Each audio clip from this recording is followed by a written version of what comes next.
kusoma tu shule ya mbali na umepotea njia ama ni shida nini? Napotea njia. Sijui bado niende wapi. Sasa nasimama tu. Oh, na baba yako anatokanga wapi? Baba yangu natoka Karabangi huko. Karabangi? Eh. Hey, umetoka mbali? Na sasa venye tunaenda hivi unaweza nionyesha njia kuenda kwenyu ama bado tu hauoni? Hata mimi kama napata mtu naweza kuishi na yeye. Kuishi na yeye kwani unataka kusoma? Sasa mimi napoteanga. Sasa nifanye namna gani? Oh. Unapotea kila siku? Sasa tunafanyaje?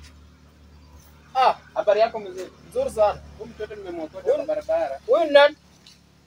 Sio rafiki wangu. Rafiki wako? Umetoa wapi? Si ulisema unaenda shule Agi?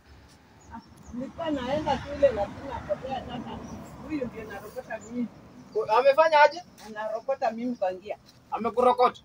Kijana wangu. Umetoa wapi huyu? Huyu nimempata kupitia pale kama amekaa tu amesema njia amepotea njia.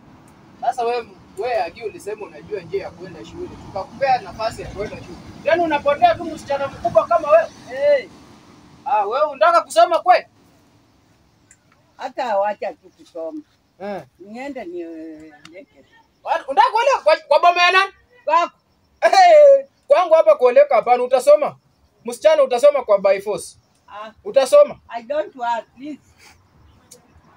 Sasa mzee acha mimi niende. Sawa, nimeshukuru kijana wangu. Haya, asante. Nimefika.